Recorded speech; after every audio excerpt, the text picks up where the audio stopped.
Assalamualaikum warahmatullahi wabarakatuh. Alhamdulillah, kita melanjutkan kajian-kajian yang lalu. Ini merupakan video yang ke-6. Jadi sudah 5 video berseri untuk menjelaskan bahwa Kanjeng Nabi Isa itu tidak akan turun lagi. Ini yang ke-6 dan insya Allah nanti akan kita selesaikan di yang ke-7 gitu. Jadi ini yang ke-6. Alhamdulillah, kalau tidak salah hitungan saya kita sudah masuk minggu kedua ya. Apa benar? Tentang Ramadan di tahun ini gitu. Semoga puasanya bisa berjalan sukses gitu. Meskipun dalam kondisi yang lagi seperti ini. Di mana-mana ditutup, jalan-jalan ditutup, jadi repot juga gitu. Oke. Kali ini, kemarin kita sudah mengkaji tentang diksi angkat. Kali ini kita akan mengkaji, judulnya begini. Aku sudah berusaha menyusun materi kajian ini yang sesimpel mungkin agar mudah kalian paham itu gimana caranya. Dan ini sudah aku bikin sesimpel mungkin agar kalian mudah memahaminya gitu. Seperti Mas Agus itu, dia kalau melihat video itu juga dia memegang Al-Quran. Nanti mana yang dia perlu dia stop sejenak, dia cocokkan dengan Al-Quran gitu. Kalian juga nanti begitu. Jadi karena aku juga kadang-kadang bisa slip kata atau salah mengutip kan bisa saja. Tapi kalau kalian ikut membantu mengkontrol nanti kan kita bisa sama saling mengingatkan gitu. Oke. Jadi kajian kita kali ini adalah Kanjeng Nabi Isa ya masih hidup ya atau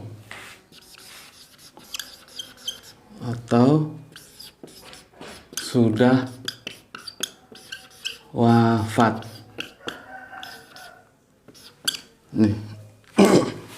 Kajian kita kali ini adalah Kanjeng Nabi Isa ini ya, itu masih hidup sampai sekarang, sampai nanti jalan kiamat, atau sudah wafat.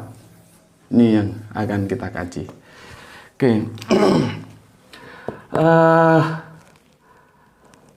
Sebelum ke sana, aku akan jelaskan dulu begini. Seandainya Kanjeng Nabi Isa itu seandainya, artinya bisa iya, bisa enggak. Jadi kita masuk ke kasana umum dulu. Seandainya Kanjeng Nabi Isa itu masih hidup, lalu di posisi bumi yang mana dia sekarang berada? Gitu. Di posisi bumi yang mana? Gitu. Ya. Kita nih aku hapus ya. Bumi itu kan kalau mata angin dulu waktu aku masih kecil diajari. Nggak tahu anak-anak sekarang diajari nggak? Kan begini. Ini mana utara? Ini selatan. Ini timur. Ini barat. Ini begini. Ini begini. Ini mata angin dunia kan begini. Bumi itu begini. Timur, ini timur, tenggara, selatan, barat, daya, barat, ya, barat, laut, utara, timur, laut, gitu dulu. Kami kalau masih kecil-kecil dulu, guru-guru kami gitu, Dulu aku memanggilnya encik gitu, karena di Sumatera Utara ya, terpengaruh bahasa Melayu. Jadi hampir sama dengan orang Malaysia itu encik. Encik kami kalau ngajar mata angin tuh begini gitu loh. Jadi sini. Timur, tenggara, selatan, barat, daya, barat, barat, laut, utara, timur, laut. Nih posisi bumi itu di sini. Kalau memang Kanjeng Nabi masih sugeng, masih hidup di bumi ini, di bumi yang mana? Di belahan bumi yang mana?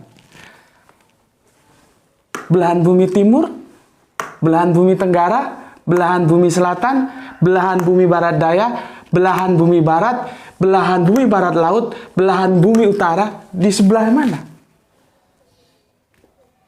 Terlepas usianya sudah 220 tahun sekarang ya. Kalau itu pun kalau sekarang. Kalau nanti masih kiamatnya mundur lagi kita nggak tahu.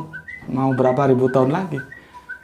Tapi usia itu kita biarkan dulu lah. Kalau memang Kanjeng Nabi Isa itu masih hidup di bumi, di belahan bumi yang mana? Sekarang dunia informasi ini sudah sangat terbuka. Gitu loh. Ya. Itu kan menjadi pemikiran supaya kita berpikirnya logis gitu loh. Ya. Mungkin ada yang jawab gini, oh, beliau tidak di bumi, namun di langit, gitu kan? Kalau teman-teman Kristen kita kan di sorga, duduk di sebelah kanan Bapa, gitu loh. Mungkin kalian akan menjawab berdasarkan hadis, oh, beliau, Kanjeng Nabi Muhammad Isa sekarang masih hidup tapi tidak di bumi, tapi di langit. Di langit ya. Di langit. Beliau tidak di bumi tapi di langit. Sekarang pertanyaannya, adakah kehidupan untuk manusia di langit? Tuh. Ya. Adakah kehidupan manusia itu di langit? Di informasi mana kita menemukan bahwa manusia itu bisa hidup di langit? Gitu. Itu kan harus dijawab juga. Ada nggak manusia hidup di langit dan untuk kurun waktu yang lama itu? Ada nggak? Karena Nabi itu ya juga manusia, gitu loh. Tapi kan beliau para Nabi itu kan manusia pilihan. Tapi harkatnya tetap aja manusia seperti kita ini. Daging, darah, hati, jantung, fisiknya sama. Gitu. Ya, di langit bisa nggak manusia hidup di langit? Gitu loh. Mungkin ada yang bilang, lah kalau wafat di mana makamnya? Gitu loh. Kan menarik juga. Misalkan ya oke lah kita anggap wafat, terus makamnya di mana? Kalau di langit juga menjadi pertanyaan, ada kehidupan di langit untuk manusia seperti kita ini? Itu kan perlu dicari jawabnya. Kalau memang dia hidup, kalau memang sudah wafat, lalu di mana makamnya? Kuburnya di mana? Gitu loh. Sekarang menjadi pertanyaan ya. Bukankah kita juga tidak pernah tahu di mana makamnya atau kuburan atau kuburnya Kanjeng Nabi Nuh? Itu kita tidak akan pernah tahu. Kanjeng Nabi Ayub kita tidak akan pernah tahu. Kalau Kanjeng Nabi Ibrahim itu di Hebron sana, Makspela, kita bisa tahu dari Perjanjian Lama. Tapi kalau Kanjeng Nabi Nuh, Kanjeng Nabi Ayub dan Kanjeng Nabi lainnya itu tidak semuanya kita tahu di mana kuburnya, di mana makamnya. Tetapi apakah dengan kita tidak tahu di mana makamnya, lalu kita mengatakan dia masih hidup? Kan enggak juga. jadi ini memang asik gitu loh. Coba kita bicarakan pelan-pelan gitu ya. dengan memberdayakan rasionalitas kita lah gitu. Jadi santai-santai aja. Apalagi ini lagi puasa gitu. Oke. Gimana? Terus gimana penyelesaiannya ini gitu. Ya. Sekarang aku mau jelaskan dulu Al-Qur'an ya. Sebentar. Al-Qur'an itu terhadap waktu. Wal asr, demi masa, demi waktu ya. Ada yang bilang ini hadisnya sahabat Ali gitu loh. Jadi ini bersumber dari sahabat Sayyidina Ali gitu. Tetapi dalam catatan Ibnu Hisham ada yang mengatakan ini sebetulnya dari Kanjeng Nabi gitu loh. Berarti kalau dari Kanjeng Nabi posisi sahabat Ali sebagai perawi gitu.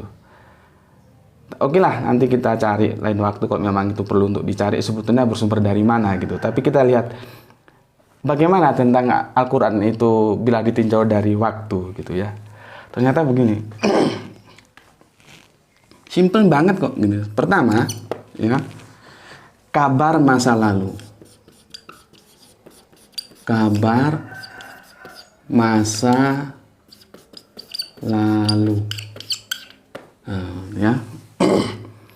Kabar masa lalu, tentunya kalau ada kabar masa lalu ini. Dua, kabar masa masa kini. Ini ya. Ketiga, kabar masa depan. Gitu. Jadi Al-Quran itu kita lihat seperti ini, gitu ya. Ya, seperti ini. Jadi bagaimana kehidupan manusia di masa lalu itu diceritakan. Bagaimana kehidupan di masa kini yang manusia itu sedang melakoninya, dia belum menjadi masa lalu, itu juga diceritakan. Lalu bagaimana kehidupan manusia masa depan, itu juga diceritakan. Ini begini, Al-Quran itu begini. Ya, Al-Quran itu tentang waktu itu begini. Masa lalu, masa kini, masa depan. Biasanya itu di sini tuh menceritakan tentang orang-orang yang sudah berlalu setelah generasi kita, tuh banyak cerita-cerita masa lalu itu. Terus masa kini yang sedang kita hadapi, kita harus bagaimana hidup, dan masa depan nanti kita akan bagaimana, itu diceritakan. Kalau kamu begini akan begitu, gitu. Ya, kalau ini setelah kamu begini, kamu begitu. Ini menjadi cerita. Ini semua dikabarkan, ya. Masa lalu, masa kini, masa depan. Al-Quran menceritakan begitu. Masalahnya, dicerita tentang kabar masa depan ini ya. Ini ya. Sebentar. Ini. Ada nggak dikabarkan bahwa Kanjeng Nabi Isa itu akan turun lagi? Ada nggak? Tuh. Ya, ada nggak kabar masa depan dari Al-Quran itu menceritakan bahwa Kanjeng Nabi Isa akan turun lagi? Ini kan menarik. Jadi petanya tuh begini gitu loh. Kalau ada di mana, kalau nggak ada di mana nggak adanya itu. Oke? Pelan-pelan. Aku kasih pandangan-pandangannya dulu sebelum kita masuk ke dalil-dalil kan. Itu tentang waktu. Oke, ini aku hapus lagi. Ya. Sekarang tentang gaib. Gaib. Ya.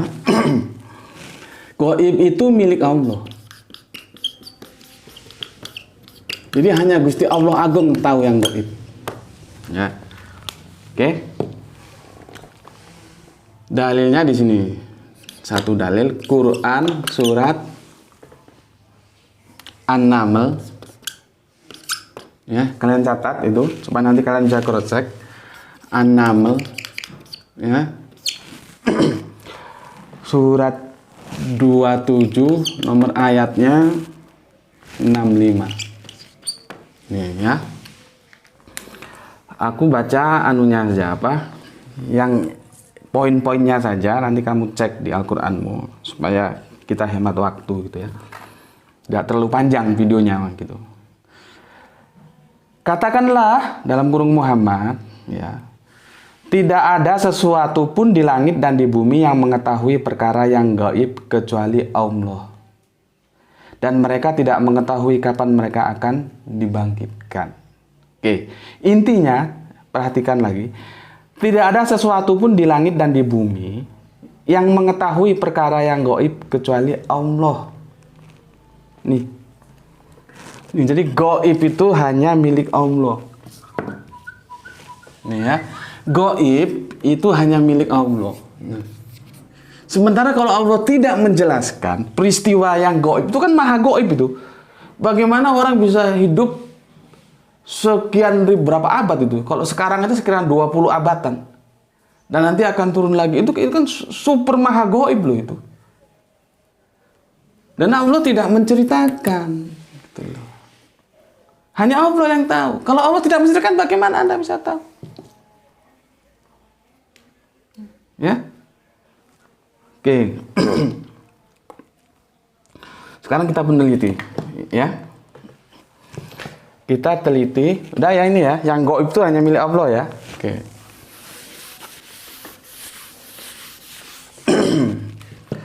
Sekarang kita meneliti ya, penelitian.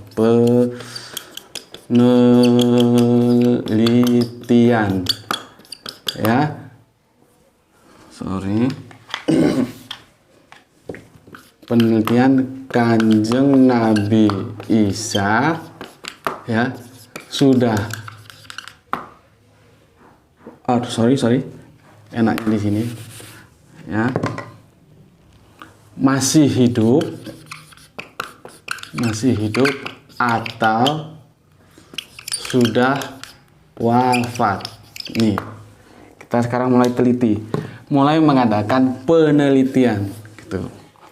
Sumbernya mana? Sumbernya tentu Al-Quran. Ini sumber otoritas tertinggi itu di Al-Quran, Mbak. Gitu, Mas. Ya? Gitu, Mbak. Ya? Sumber otoritas tertinggi itu Al-Quran. Gitu. Baru nanti di hal-hal yang lain. Bisa sejarah, bisa hadis. Gitu kan. Oke. Kita berbicara dulu sunatullah. Ya. Di sini Sunatullah itu kalau orang sains bilang nature of law, hukum alam. Kalau orang psikologis mengatakan rasionalitas.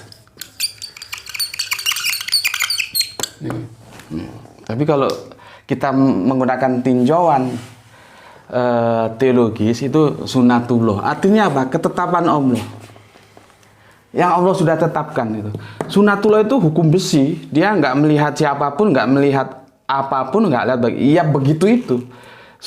Contohnya begini. Siapapun kalau memanaskan air 100 derajat Celcius itu pasti mendidih. Itu contoh paling gampang. Itu sudah sunatullah, ketetapan Allah sudah gitu loh. Kalau Celcius kan hanya menemukan, artinya sebelum Celcius menemukan satuan ya dari dulu juga kalau sudah segitu panasnya air pasti mendidih gitu loh. Makanya para saintis itu kan tidak pernah mengatakan menciptakan, mereka dengan bahasa santunnya menemukan gitu. Lain menciptakan dan menemukan, karena mencipta itu hak Allah. Hanya Gusti Allah Agung yang bisa mencipta. Artinya kita juga cobalah open mind gitu, belajar kepada para saintis gitu. Mereka dengan rendah hati mengatakan menemukan. James Watt menemukan mesin uap. Johann Gutenberg menemukan mesin cetak. Nggak pernah mereka ngomong menciptakan. Thomas Alva Edison dan berikutnya gitu ya. Karena apa? Itu sudah menjadi sunatullah, sudah menjadi. Sorry, kalau nggak puasa udah minum ini. Itu sudah menjadi ketetapan Allah gitu. Oke. Sekarang kita lihat bagaimana Al-Quran menjelaskan tentang ketetapan Allah. Tuh ya. Nih kamu catat di ini ya. Sebentar, ketetapan Allah itu Quran surat Al-Ahzab. Al-Ahzab ya. Suratnya 33, tolong kalau salah aku dikoreksi ya, kadang-kadang terlalu cepat. Nomornya 62, nomor ayat 62 ya. Kita baca di sini. Oke, kamu cek di Al-Quran gitu. Sebagai sunnah Allah yang berlaku juga dalam kurung bagi orang-orang yang telah terdahulu sebelummu, ya. Ini yang perlu kita cek, perlu kita sikapi. Dan engkau tidak akan mendapati perubahan pada sunnah Allah. Ya, kalau bahasa gampangnya, dan engkau dan kita tidak akan mendapati apa yang telah ditetapkan, apa yang telah disunahkan oleh Gusti Allah Agung itu. Dia tidak akan berubah, dia tetap begitu. Gitu loh. Ya. Dia tidak akan pernah berubah gitu loh. Ketetapan itu tidak akan pernah berubah, ya. Paham di sini? Jadi tidak akan pernah berubah gitu loh. Ya. Itu sudah menjadi sunatullah gitu loh. Sekarang kita lihat bagaimana sunatullah itu berlaku. Ya. Ini penelitiannya aku hapus.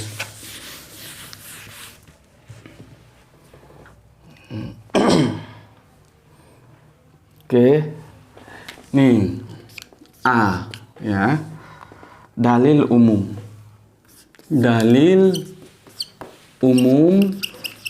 garis miring manusia, ya, dalil umum garis miring manusia. Artinya apa? Ketetapan ini berlaku untuk semua manusia, semua yang namanya manusia ini akan mengalami ketetapan ini gitu loh, ya. Maka dia dalil umum garis miring untuk manusia, semua manusia, ya. Pertama, ya, Quran surat Al-Anbiya garis miring 21 garis miring 35, ya. Apa katanya di surat Al-Anbiya ini favorit ini, ya. Setiap yang bernyawa akan merasakan mati. Gitu loh. Jadi setiap yang punya nyawa, nafas punya nyawa atau bernyawa itu akan merasakan mati, maut. Mati. Ini berlaku umum. Yang namanya manusia, ia akan mengalami ini, pasti mati dia. Sudah nggak lihat statusnya, apa dia nabi, apa dia orang soleh, apa dia orang durhaka, apa dia penjahat, apa dia orang baik, apa dia orang sembarangan. Selama dia namanya manusia, ini pasti mati. Gitu loh. Sebetulnya bukan manusia saja kan yang bernyawa, tapi karena objek pembicaraan kita nabi dan nabi itu manusia, maka aku kerucutkan ke manusia. Setiap manusia itu pasti mati. Nggak ada yang nggak mati. Oke. Yang kedua, ya, Quran surat Al-A'raf, ya, surat 7 nomornya 10, ya, ya. Dan sungguh, perhatikan di Al-Quranmu. Dan sungguh kami telah menetapkan kamu di bumi. Perhatikan, tempatnya jelas ya, di bumi, bukan di langit. Kamu itu siapa? Ya manusia ini. Ya. Kami telah menempatkan kamu di bumi. Oke, bukan di langit. Gitu loh. Dan di sana kami sediakan sumber-sumber penghidupan untukmu. Tetapi sedikit sekali kamu bersyukur. Ayat ini sudah jelas. Bahwa kehidupan itu, manusia itulah kehidupannya di bumi. Bukan di langit, bukan di Mars, Neptunus, Uranus, Pluto, bukan di bulan, di bumi. Nah, karena di bumi ini, maka di sini pun Allah menyediakan sumber-sumber penghidupan untuk mendukung kehidupan manusia itu, sumber penghidupan. Kalau di bulan, bagaimana kita mau hidup? Oksigen aja bukan sepertinya ya. Kalau kita lihat astronot itu pakai alat itu ya, mungkin tidak ada oksigen di sana. Bagaimana kita mau hidup? Jadi Quran surat Al-A'raf 7:10 itu mengatakan kehidupan itu di bumi. Karena kehidupan itu di bumi, maka sumber penghidupan untuk manusia itu disiapkan itu di bumi untuk mendukung kehidupan manusia. Kan aneh kalau sumber kehidupannya di bumi, tapi di bumi Kan aneh kalau kehidupannya ditetapkan di bumi, tapi sumber penghidupannya tidak disediakan. Di bumi disediakan untuk kita makanan, misalkan ada yang karnivora, omnivora, herbivora, semua disiapkan di sini. Oksigen yang aku bilang tadi juga disiapkan di sini. Ya, oke. Ini di bumi. Gitu. Ketiga, ya. Al-A'raf lagi. Quran surat Al-A'raf 7, nomor suratnya 25. Ya. 25. Apa dikatakan di sini? Di sana, ya, kamu hidup. Perhatikan, di sana kamu hidup. Di sana kamu mati. Dan dari sana kamu akan dibangkitkan. Gitu. Ini di surat 25-nya. Di sananya itu di mana? Itu akan kita peroleh keterangannya di surat nomor 24-nya. Di mana? Ya di bumi ini. Gitu loh. Jadi kalau kita terjemahkan langsung, di bumi kamu hidup. Nah, sekarang ini kita hidup di bumi. Nanti di bumi ini juga kita mati, ya. Dan di bumi ini kita dibangkitkan, gitu loh. Bukan di langit. Itu loh. Ya. Tuh, ini dalil-dalil umum. Ya. Ini dalil-dalil umum yang siapapun pasti mengalami ini. Gitu ya. Aku nggak bicara tentang malaikat dan jin ya. Sudah. Aku fokus pada manusia gitu ya. Nanti itu tersendirilah untuk hal-hal yang di luar manusia. Ya. Jadi ini dalil-dalil ini berlaku untuk semua yang manusia, maka disebut dalil umum. Kalian pahami dulu di sini. Oke, ya, aku hapus. Ini yang A.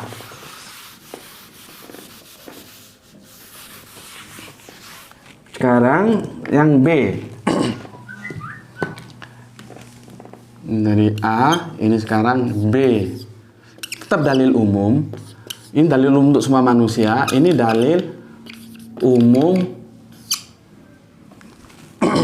tapi untuk manusia yang dipilih Gusti Allah Agung menjadi Rasul. Gini. Ya. Nih. Dalil umum untuk para Rasul. Ya. Oke. Kamu catat juga, nanti lihat dengan umum. Nomor 1. Ya. Quran surat Al-Imran. Al-Imran surat nomor 3 ayatnya 144. Apa katanya? Aku ke fokusnya saja ya. Begini. Dan Muhammad itu maksudnya Kanjeng Nabi Muhammad ya. Dan Muhammad hanyalah seorang rasul. Sebelumnya, dalam tanda kutip, perhatikan, sebelumnya telah berlalu beberapa rasul, berarti banyak rasul, atau kalau aku sebut dengan bahasa gampang, sebelumnya telah berlalu para rasul. Nah, bisa begitu juga terjemahannya ya. Apakah jika dia wafat atau dibunuh, kamu kembali ke belakang, maksudnya murtad? Barang siapa berbalik ke belakang, maka dia tidak akan merugikan Allah sedikit pun. Allah akan memberi balasan kepada orang yang bersyukur. Jadi asbabun nuzul ayatnya, turunnya ayat itu ketika Kanjeng Nabi dikabarkan wafat gitu loh. Terbunuh gitu kan. Maka dijawab seperti ini. Dan Muhammad hanyalah seorang rasul. Sebelumnya telah berlalu beberapa rasul. Apakah jika dia wafat atau dibunuh, kamu berbalik ke belakang? Yang perlu kita bidik di sini telah berlalu ya. Nanti akan aku bahas secara khusus ini. Telah berlalu. Ini artinya apa? Wafat, telah berlalu. Karena kita lihat baris berikutnya. Apakah jika dia wafat atau dibunuh, kamu berbalik ke belakang mutar? Artinya apa? Nabi-nabi dulu juga itu sudah berlalu. Nah, sekarang kalau Kanjeng Nabi Muhammad berlalu, terus kamu mau murtad. Ya, gampangnya gitulah kira-kira. Artinya nabi-nabi dulu sudah berlalu, sudah wafat. Oke. Itu tadi nomor 1, Ali Imran 3144. Sekarang nomor 2, ya. Aku hapus di sini. Nomor 2, Quran surat Al-Anbiya. Al-Anbiya, para nabi. 21, nomor suratnya 8. Oke. Perhatikan. Dan kami tidak menjadikan mereka, rasul-rasul itu ya, para rasul itu, satu tubuh yang tidak memakan makanan. Ya. Jadi para rasul itu ya seperti kita, karena memang beliaunya manusia. Cuman mereka adalah hamba-hamba yang terhormat, terpilih untuk diangkat menjadi rasul, untuk menjadi guru-guru kita, untuk mengenal Gusti Allah Agung yang Maha Agung itu. Kalau secara naturali fisik ya sudah sama, gitu. Antara rasul dan manusia ya sama lah, nggak ada beda. Kalau kita makan, mereka juga makan, gitu loh. Ya, aku baca lagi. Dan kami tidak menjadikan mereka para rasul satu tubuh yang tidak memakan makanan. Jadi mereka memakan, gitu loh. Ini bahasnya retorika, dia berbalik, ya. Kami tidak menjadikan mereka para rasul satu tubuh yang tidak memakan makanan. Gitu loh. Artinya mereka memakan. Dan mereka tidak hidup kekal. Sama dengan manusia itu tidak hidup kekal. Sudah menjadi sunatullah. Ini semua kan kita menjalankan sunatullahnya itu begitu. Tetap Allah itu begitu. Kekal. Ya. Oke. Ini ada yang kekal. Makan makanan ya di bumi ini, karena makanannya itu ada di bumi, sudah disiapkan tadi kan. Di ayat yang tadi aku jelaskan. Tuh. Oke, sekarang nomor 3, Quran surat nomor 3 Al-Anbiya lagi. Al-Anbiya 21, nomornya 34. 34 ya. Perhatikan. Dan kami tidak menjadikan hidup abadi bagi seorang manusia pun sebelum engkau. Engkaunya itu Kanjeng Nabi Muhammad. Maka jika engkau wafat, apakah mereka akan kekal? Ini subhanallah. Inilah yang dimaksud kemarin waktu aku menjelaskan tentang nahu, sorob dan balago ini. Ini balago di sini. Ini seni sastranya bagus. Al-Quran itu masuk menukik berkelok lagi gitu loh. Jadi dia tidak apa ya, strike tidak, tapi dia berputar dulu, sentrifugal dulu. Ya. Kan bagus sekali bahasanya, ya. Dan kami tidak menjadikan hidup bagi seorang manusia pun sebelum engkau. Nah, baru retorikanya dibalik. Maka jika engkau wafat, apakah mereka akan kekal? Mereka itu ya, apakah para nabi-nabi itu akan kekal kalau engkau wafat? Artinya tidak ada yang kekal seperti surat tadi. Semuanya akan wafat. Oke? Bagus sekali ya retorikanya ya. Aku ulang lagi. Dan kami tidak menjadikan hidup abadi bagi seorang manusia pun sebelum engkau ya Muhammad. Gampangnya gitulah. Dalam kurung Muhammadnya itu ya. Maka jika engkau wafat, apakah mereka akan kekal? Kan ya enggak, ya podo ae sami mawon. Sama-sama wafatnya karena sama-sama manusia. Gitu loh. Jadi Kanjeng Nabi Muhammad ke belakang itu ya wafat semua juga. Kanjeng Nabi Muhammad sendiri wafat. Oke ya. Sudah ya. Ini sunatullah dalil umum manusia, dalil umum rasul. Nah, sekarang kita lihat sunatullah berikutnya. Itu itu dalil khusus yang langsung menjelaskan tentang Kanjeng Nabi Isa. Sebetulnya kalau bukan dalil juga, dalil itu bisa kita sebut juga dengan kata lain keterangan. Jadi keterangannya dari mana informasi itu gitu loh, keterangan.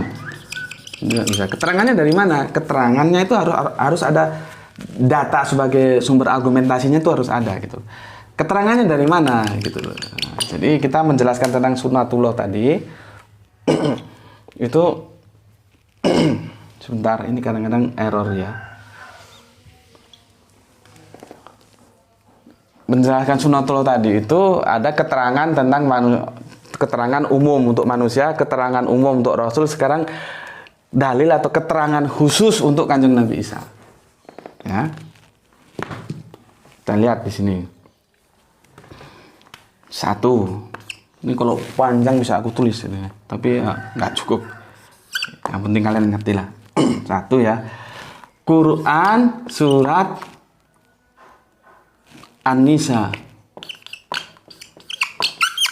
Surat 4 nomornya 159. Nah, di sini yang aku bilang kemarin tentang menjelaskan diangkat, aku tidak menjelaskan surat An-Nisa 159 karena nanti mengulang, karena pada edisi ini aku akan menjelaskan juga gitu ya. Ini menarik ini. Gini. Sebentar. Begini ya, aku bacakan. Tidak seorang pun di antara ahli kitab yang tidak beriman kepadanya sebelum kematiannya, dan pada hari kiamat dia akan menjadi saksi mereka. Itu di Quran umum yang biasa dikutip teman-teman. Aku lihat di sini ya. Nih ya. Aku baca di sini. Ini dari Mekah juga ini. Ini waktu Arab Saudi bagi-bagi Al-Qur'an. Ya. Terjemahannya aku lihat. Nih, An-Nisa 59 ya. Tidak seorang pun dari ahli kitab kecuali akan beriman kepadanya, dalam kurung Isa, sebelum kematiannya. Dan di hari kiamat nanti Isa itu akan menjadi saksi terhadap mereka. Ayat ini sering digunakan untuk teman-teman mengatakan bahwa Kanjeng Nabi Isa masih hidup. Loh. Karena apa? Gimana ya? Ini aku hapus aja ya. Nggak apa-apa ya. Aku hapus aja ya. Kalian sudah ngerti kan? Aku hapus ya. Yang kedua ini aku hapus. Mereka membidik kata sebelum. Sebelum itu biasanya digedein kalau nulis mereka. Sebelum. Ya, jadi begini. Tidak seorang pun dari ahli kitab kecuali akan beriman kepadanya sebelum kematiannya. Dan hari kiamat nanti Isa itu akan menjadi saksi terhadap mereka. Gitu loh. Nah, sebelum. Nah, jadi begini, yang dibangun logikanya begini oleh mereka. Artinya Kanjeng Nabi Isa itu belum mati, belum wafat. Karena apa? Karena para ahli kitab belum pada beriman. Nanti kalau para ahli kitab sudah beriman semua, baru Kanjeng Nabi Isa itu wafat. Sekarang sebelum, nah ini sebelum ini yang mereka gedekan. Sebelum. Ya, sebelum. Mereka tidak mengamati nyanya itu marjiknya kemana. Ada 2 nya di sini. Nya pertama itu ke Kanjeng Nabi Isa. Di sini jelas sudah ditulis. Nya. Seperti ini ya. Tidak seorang pun dari ahli kitab kecuali akan beriman kepadanya. Beriman kepada Kanjeng Nabi Isa. Ahli kitab Yahudi itu ya. Tidak akan beriman kepada Kanjeng Nabi Isa. Ya. Sebelum kematiannya. Kematiannya ini nyanya ini milik siapa? Dulu. Dan ini sebelum, ini hati-hati. Ya. Sebelum itu kalau kita lihat itu sebelum kematiannya, kalau kita lihat di sini itu dijelaskan dari sebentar 59 ya, qobla mauti, dari diksi qobla mauti, sebelum kematiannya, gitu loh, sebelum kematiannya. Apa tepat terjemahan ini? Gitu loh. Sebelum kematiannya. Jadi ini untuk membuktikan bagi mereka, digunakan untuk membuktikan Kanjeng Nabi Isa belum wafat ini, sebelum kematiannya. Karena apa? Karena ahli kitab itu belum beriman. Nanti kalau sudah beriman semua baru wafat. Begitu. Oke, aku cari pembanding. Ini juga dari Saudi, ini, ya, dari Saudi ini. Aku pinjam ini dari guruku. Ya, kita buka di sini. Ini, ya, An-Nisa 159. Ya, aku baca terjemahannya. Dari Qobla Mauti tadi diterjemahkan apa di sini ya? Bismillahirrahmanirrahim. Tidak seorang pun di antara ahli kitab yang tidak beriman kepadanya, Kanjeng Nabi Isa, menjelang kematiannya. Menjelang, di sini tidak pakai sebelum, di sini pakai menjelang.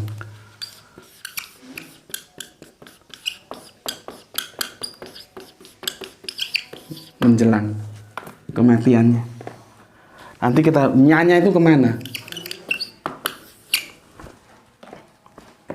Tuh. Nih, di sini pakai qobla itu menjelang. Di sini pakai sebelum. Tuh. Itulah fungsinya. Alhamdulillah kita tertolong oleh original teksnya. Kalau kita tidak ketemu di terjemahannya, kembalikan saja ke teksnya. Gitu. Kalau sudah kehilangan original teks, repot kita. Semua saling klaim karena terjemahan itu tidak boleh menghakimi terjemahan. Yang menghakimi nanti original teksnya. Qobla itu bagaimana? Gitu. Sekarang kalian ngerti nggak apa bedanya sebelum dan menjelang? Ini beti ini beda-beda tipis. Ya. Di mana ya? Di sini aja ya. Sebelum itu rentang waktunya luas. Katakanlah dia hidup dari usia 0 sampai 60 tahun. Ya. Ini katakanlah berapa ini? 30 ya. Kita bagi dua ya. Kita bagi dua saja. Dari 0 tahun dia hidup sampai 60 tahun. Ini kita bagi dua. Ini 30. Ini 30. Dia seseorang itu wafat pada usia 60. Ini juga bisa dibilang sebelum. Bisa. Ini bisa sebelum wafat kan? Ini bisa dari 0 sampai ke 30. Itu bisa dibilang sebelum. Tapi ini tidak bisa disebut menjelang. Tuh. Kalau menjelang itu begini. Sama-sama ya. Ini usianya mulai 0 sampai 60. Di sini usia dari sini kurang 1 tahun, berarti di usia yang ke-59 kurang 1 tahun lagi. Nah ini menjelang ya, ini dia menjelang, ini sebelum, ini juga bisa sebelum itu luas. Pokoknya kalau dia belum mati ya bisa dibilang sebelum. Tapi kalau menjelang tidak. Menjelang itu sesaat atau saah menjelang kematiannya. Ketika dia akan mati. Dulu. Beda. Dulu. Jadi bagaimana sebetulnya kita memahami ayat ini? Dulu. Apakah benar itu membuktikan bahwa Kanjeng Nabi Isa masih hidup? Ternyata tidak. Karena begini. Kalau kita pahami berdasarkan analisa ini, jadi begini. Tidak seorang pun di antara ahli kitab ya yang tidak beriman kepadanya, yaitu kepada Kanjeng Nabi Isa, menjelang kematiannya. Nyanya siapa? Nyanya ahli kitab. Jadi ahli kitab itu kalau sudah mau mampus dia baru beriman kepada Kanjeng Nabi Isa. Gitu loh maksud ayat ini. Bukan Kanjeng Nabi Isa belum mati. Bukan. Ini menjelaskan bahwa kan ini bandel-bandel ini, Yahudi Israel ini kan bandel-bandel ini. Nah, Al-Quran menceritakan menjelang kematiannya nanti baru mereka ngakui beriman kepada Kanjeng Nabi Isa. Tapi kalau masih segar bugar itu masih tegar tengkuk itu, mokong-mokong itu, bandel-bandel. Bahkan sampai sekarang pun mereka tetap aja menolak. Aku sudah ceritakan tentang Mesias. Mereka tetap menunggu Mesias. Menunggu orang yang akan datang, padahal sudah datang, mereka tidak mau. Ya, jadi begitu. Aku ulangi lagi, ya. Tidak seorang pun di antara ahli kitab yang tidak beriman kepadanya, Kanjeng Nabi Isa maksudnya beriman kepada Kanjeng Isa, sebelum menjelang kematiannya. Nyanya siapa? Nyanya ahli kitab. Artinya apa? Ahli kitab itu akan beriman kepada Kanjeng Nabi Isa itu ketika pada waktu menjelang mau mampus, mau mati. Gitu. Jelas? Jelas ya? Oke. Jadi ini sekali lagi tidak benar dan tidak bisa digunakan untuk membuktikan bahwa Kanjeng Nabi Isa belum wafat, gitu loh. Apalagi dengan menggunakan kata sebelum, itu kurang tepat, dia menjelang sebelum. Ya. Oke.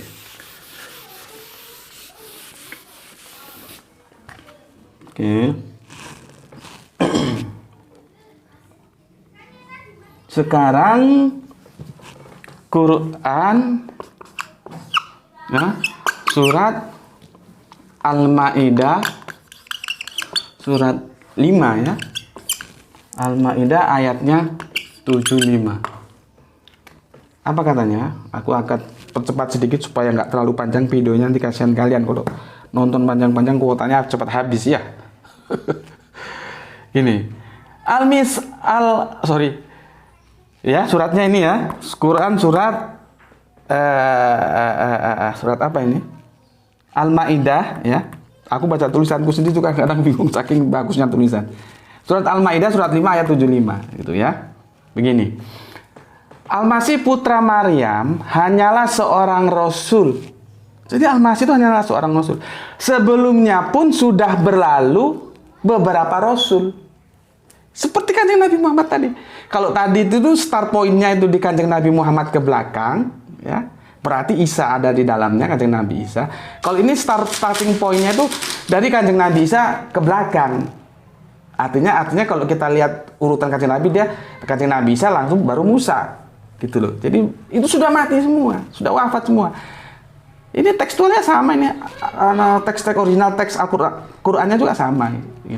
Jadi gini, Al-Masih putra Maryam hanyalah seorang rasul. Sebelumnya pun sudah berlalu, artinya sudah wafat. Beberapa rasul atau para rasul itu sudah wafat juga. Oke, itu intinya. Dan berikutnya ini, dan ibunya seorang yang berpegang teguh pada kebenaran. Jadi ibunya, Ibunda Maryam itu seseorang yang berpegang teguh terhadap kebenaran. Bagaimana Al-Quran memuliakan Kanjeng Nabi Isa dan Ibunda Maryam? Kalian bisa lihat di sini. Ya. Keduanya biasa memakan makanan. Jadi biasa, mereka makan seperti kita. Sekarang kita tinggalkan Kanjeng Nabi, Ibunda Maryam lah. Taruhlah Kanjeng Nabi besar di langit. Makan apa dia? Oke, Anda pikirkan tak? Oke. Sekarang yang ke 1, 2, 3. Quran surat ya, Al-Maidah lagi. Al-Maidah surat 5 ayatnya 117. Itu mulai anak-anak mulai mau main mercon. Anggap aja musik ya. Suara mercon, suara musik.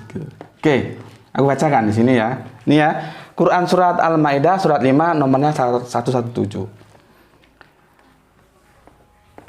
Aku tidak pernah mengatakan kepada mereka kecuali apa yang engkau perintahkan kepadaku.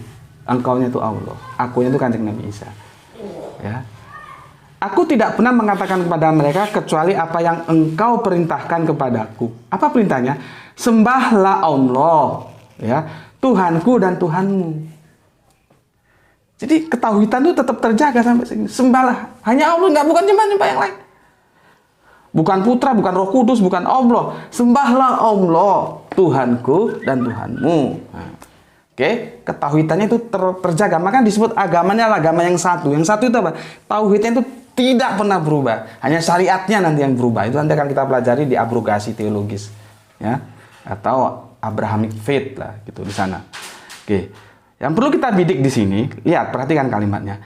Dan aku menjadi saksi terhadap mereka ini, umatnya Kanjeng Nabi Isa, ya, selama aku berada di tengah-tengah mereka.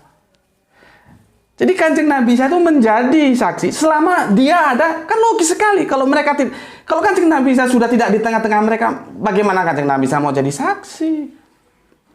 Tuh, ya. Jadi Aku menjadi saksi terhadap mereka selama aku berada di tengah-tengah mereka. Kan jelas, tugasnya itu di situ. Maka setelah engkau mewafatkan aku, kemana ayat ini sudah aku bahas, karena oleh penerjemah di Android, itu diintervensi metodologinya yang dipakai exegese. Exegese itu sangat berbahaya. Jadi kalau kamu baca terjemahan tanpa hati-hati, kamu akan dikooptasi oleh pemikiran si penerjemah, akan digiring. Kalau di Android itu begini.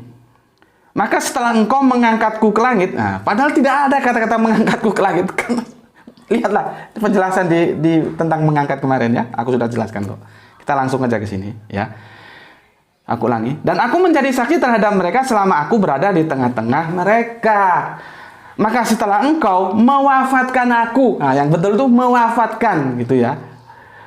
Falama tawafaitani. Mewafatkan, bukan diangkat ke langit. Langit mana? Ya. Maka setelah engkau mewafatkan aku, engkaulah yang mengawasi mereka. Dan engkaulah yang maha menyaksikan segala sesuatu. Kan sudah jelas.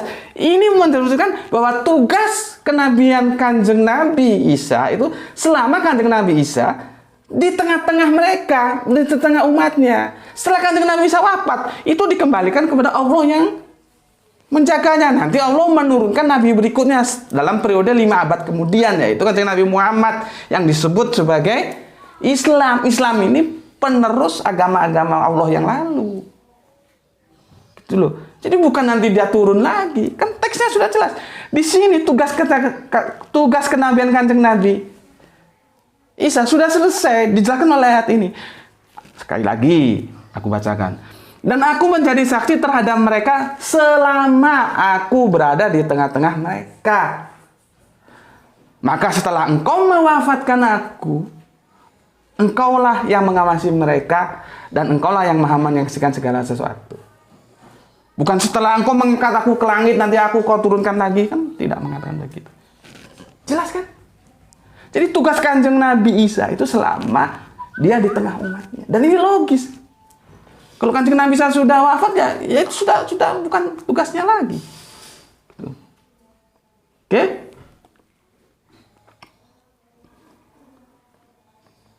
Sekarang yang keempat.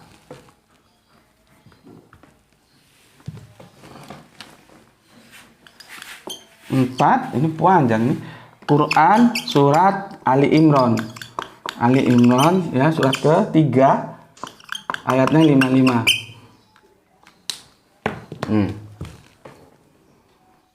Ingatlah ketika Allah berfirman, wahai Isa, aku mengambilmu. Kalau ini agak lumayan lah. Ya, meskipun di sini mutawafika itu tekstualnya mewafatkan, tapi mengambilmu itu bahasa sastra, balago, penghalusan, oke lah kita terima. Tapi kalau mau tekstualnya begini. Ingatlah ketika Allah berfirman, wahai Isa, aku Allah mewafatkan dan mengangkatmu. Jadi dia diwafatkan dulu dalam rangka mengangkat nama baik Kanjeng Nabi Isa yang akan dijatuhkan ke titik nol oleh Yahudi dan Romawi Tengik itu. Gitu loh. Allah tidak mau. Jadi wafatnya Kanjeng Nabi Isa itu terhormat. Jadi wafat dulu baru diangkat. Terus bukan masih hidup diangkat ke langit. Ini gimana? Bukan. Ya, perhatikan kalimatnya ya. Ingatlah ketika Allah berfirman, wahai Isa, aku mengambilmu. Oke lah, di itu mengambilmu. Aku mengambilmu dan mengangkatmu kepadaku serta menyucikanmu. Nah, disucikan namanya beliau. Dari orang-orang yang kafir dan menjadikan orang-orang yang mengikutimu, para Hawariyun itu, pengikut Kanjeng Nabi Isa itu, ya, di atas orang-orang kafir hingga hari kiamat. Bagaimana Al-Quran mengapresiasi, bagaimana Kanjeng Nabi mengapresiasi Kanjeng Nabi Isa. Ada yang kalian perlu lakukan, teman-teman Kristen. Tapi kalian juga harus tahu. Itu loh. Teman-teman Kristen juga sekali-kali baca Al-Quran lah. Gitu. Jangan tiba-tiba a priori. Gitu. Baca saja, seperti aku juga baca Bible, nggak ada masalah kok. Open mind aja lah. Gitu. Anggap saja ini bacaan umum gitulah. Baca dulu Al-Quran supaya kalian ngerti. Karena kalau kalian sudah nggak mau membaca dan tiba-tiba a priori, ya bagaimana kalian akan mendapatkan sebuah pemahaman yang jernih bahwa Al-Quran itu, Kanjeng Nabi Muhammad itu Dan kami umat Islam itu mengagungkan Kanjeng Nabi Isa, begitu juga Bunda Maria. Gitu loh. Tapi kami tetap pada batas-batas tertentu, keagungan beliau itu sebatas Rasul, bukan Allah. Disinilah pertentangan kita nanti memang. Gitu loh. Tapi setidaknya pahami dulu bahwa kami itu menghormati, menghargai, mengimani Kanjeng Nabi Isa. Gitu loh. Ya, oke. Jadi aku ulangi lagi, agak nyimpang tadi ya. Aku ulangi lagi, mewafatkan ya, mengangkat ya, angkat kemarin udah aku jelaskan sebagai langkah menyucikanmu dari siapa? Dari orang-orang yang kafir itu yang akan mencelakakan Kanjeng Nabi Isa gitu. Oke. Sekarang kalau Kanjeng Nabi Isa itu tidak di langit ya, pertanyaannya memang tidak di langit, karena di langit sunatullahnya tidak ada kehidupan di langit. Pertanyaannya lalu di mana? Di bumi yang mana Gusti Allah Agung itu menempatkan Kanjeng Nabi Isa dan melindungi jangan sampai bajingan-bajingan tengi itu tahu. Ini kan di TO ini Kanjeng Nabi Isa. Begitu mau disalib langsung diselamatkan. Kan Kanjeng Nabi Isa kan menjadi TO ini, maka dia harus dilindungi di suatu tempat khusus yang informasinya tidak keluar kemana-mana. Gitu. Pertanyaannya di mana Kanjeng Nabi Isa itu ditempatkan gitu loh. Nah, ini surat kelima ya, Quran surat Al-Mu'minun suratnya nomor 23 ayatnya 50 ya. Kau cek di situ. Di mana Kanjeng Nabi bisa ditempatkan? Nggak ada Kanjeng Nabi bisa ditempatkan di langit nanti tuh, nggak ada gitu loh. Nih ya.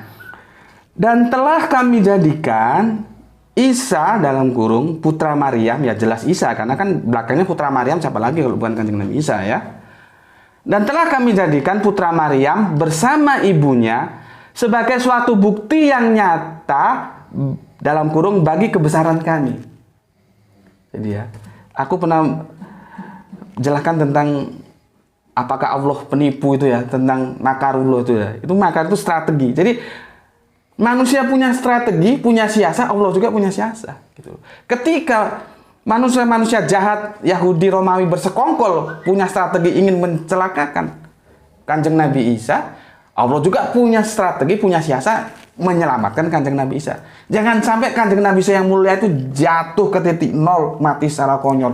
Allah tidak mau itu. Berulang kali aku ingatkan, Allah tidak mau. Karena Kanjeng Nabi Isa itu utusan yang mulia, utusan agung. Maka dia harus mati secara agung, secara mulia, bukan mati konyol. Oke, ini juga menjadi pertentangan antara Islam Kristen ini. Oke, aku ulangi lagi. Di mana ditempatkan? Dan telah kami jadikan putra Maryam bersama ibunya, ibunda Maryam itu sebagai suatu bukti yang nyata bagi kebesaran kami, kebesaran Allah dalam kurung ya, bagi kebesaran kami. Ini yang intinya. Dan kami melindungi mereka di sebuah dataran tinggi. Subhanallah. Kurang jelas ya apa saudaraku? Coba. Nggak ada satupun kami taruh di atas langit itu nggak ada. Ini Al-Quran. Kalau Anda nggak percaya dengan Allah, terus gimana lagi aku mau menjelaskan gitu loh. Al-Mu'minun sudah jelas. Kami melindungi mereka di sebuah dataran tinggi. Geografisnya jelas. Ya. Di tempat yang tenang, rindang, banyak buah-buahan sebagai pendukung kehidupan beliau sebagai manusia. Karena manusia juga perlu sumber-sumber kehidupan seperti tadi yang jelaskan. Dengan mata air yang mengalir. Nih. Memang Al-Quran tidak mengatakan di Syria, di Palestina, di Irak, di Saudi atau enggak. Al-Quran menggunakan geografis. Kami melindungi mereka di sebuah dataran tinggi. Ya, monggo, arkeologi. Makanya untuk memahami Al-Quran itu juga perlu ilmu-ilmu yang lain gitu loh. Di samping nahu, sorok, balaghah itu standar ya. Ilmu-ilmu kalau kita sudah berbicara gini, ini arkeologi harus terjun di mana itu tempatnya? Karena di sinilah Kanjeng Nabi Isa itu menutup mata secara terhormat. Gitu loh. Oke, di tempat kami melindungi mereka, melindungi dari kejahatan-kejahatan orang-orang yang akan men-TO itu di sebuah dataran tinggi. dalam kurung tempat yang tenang, rindang dan banyak buah-buahan dengan mata air yang mengalir. Subhanallah, mata air yang mengalir itu melambangkan sebuah kesejahteraan. Karena tiada kehidupan tanpa air. Jelas ya? Oke, sekarang aku agak ngebut karena sudah terlalu panjang. Ini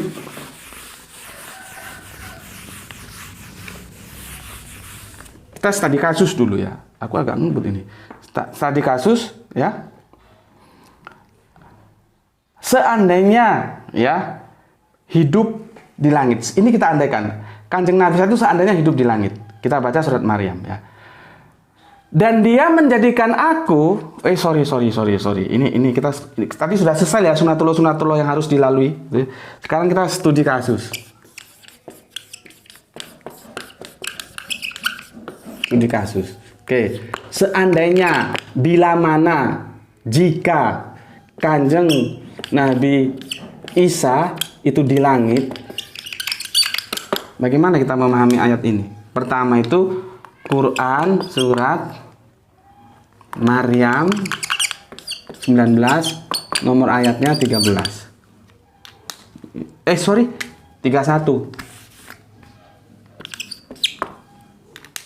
Oke.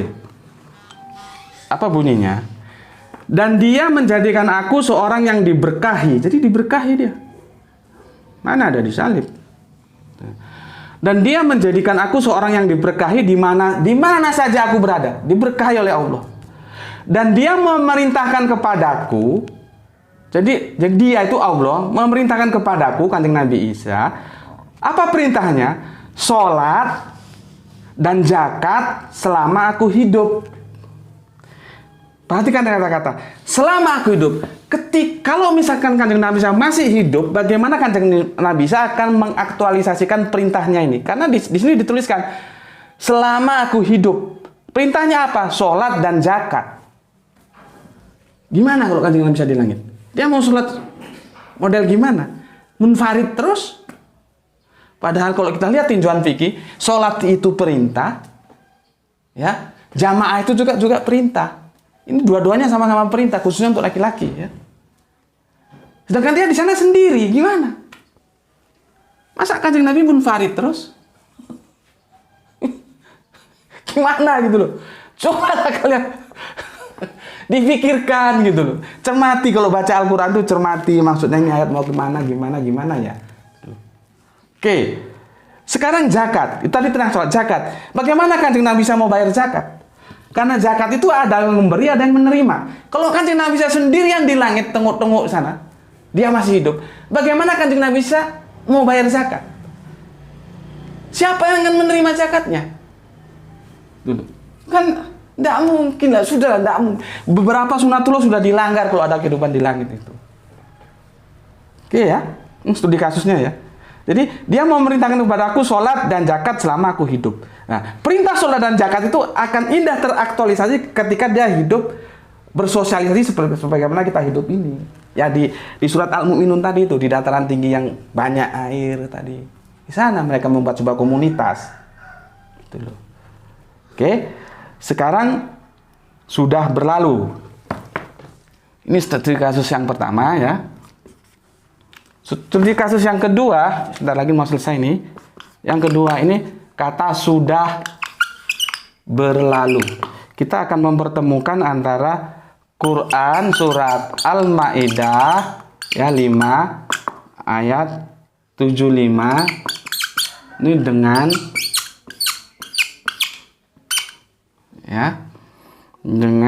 Ali Imran, Quran surat Ali Imran 3 surat nomornya 144. Yang kemarin yang tadi sudah kita bahas, ini akan aku perjelas lagi gitu ya.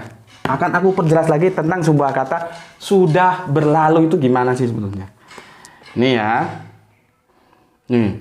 Di Quran surat Al-Maidah, aku baca dulu ya. Itu berasal dari kata qad qalat min qablihir rusul ya.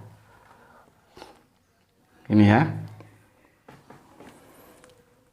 Al-Masih putra Maryam hanyalah seorang rasul. Nah, tadi kan sudah aku jelaskan. Ini kita studi kasus supaya lebih mantap lagi. Ya. Al-Masih putra Maryam hanyalah seorang rasul. Sebelumnya pun sudah berlalu beberapa rasul atau para rasul. Sebelumnya pun sudah berlalu beberapa para rasul. Ketika menceritakan ini, itu Kanjeng Nabi Isa itu menjadi starting point-nya. Ya, dari Kanjeng Nabi Isa ke belakang itu sudah pada wafat semua, sudah berlalu semua. Kanjeng Nabi Isa masih belum. Ya.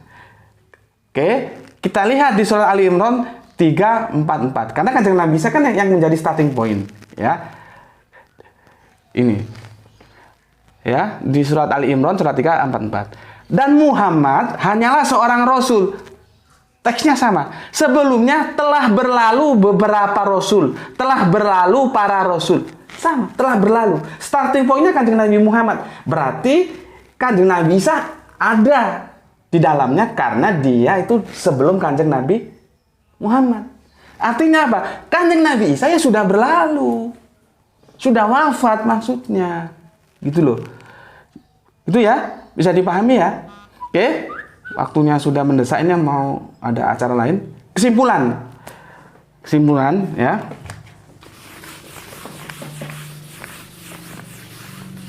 Kesimpulan itu kalau orang kampus bilang summary.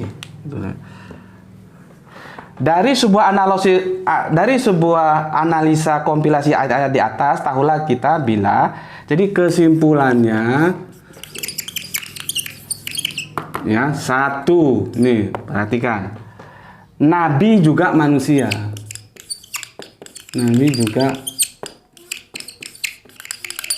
manusia. Jadi dia mengikuti sunatullah yang berlaku pada manusia seperti yang tadi aku sudah paparkan. Bagaimana sunatullah itu tidak akan pernah berubah. Ya begitu, itu sudah ditetapkan oleh Allah. Ya. Yang kedua, setiap manusia ya itu pasti mati. Nggak ada yang hidup terus. Ya. Yang ketiga, ya, Kanjeng Nabi Isa sudah wafat. Nih kesimpulannya.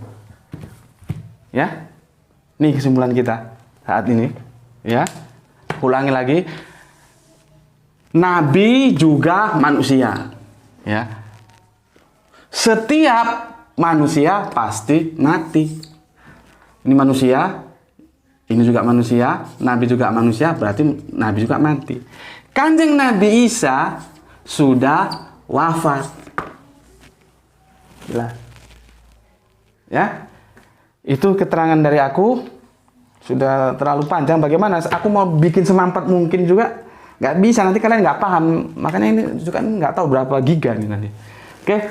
Begitu, untuk berikutnya kita akan meninjau bagaimana kita mencikapi hadis-hadis yang menceritakan tentang Kanjeng Nabi Isa akan turun lagi. Itu nanti di video yang ke-7. Itu dari aku, selamat berpuasa, semoga kita sukses, semoga kita tetap dalam kasih sayang Gusti Allah Agung. Aku ucapkan untuk kalian semuanya, Assalamualaikum warahmatullahi wabarakatuh.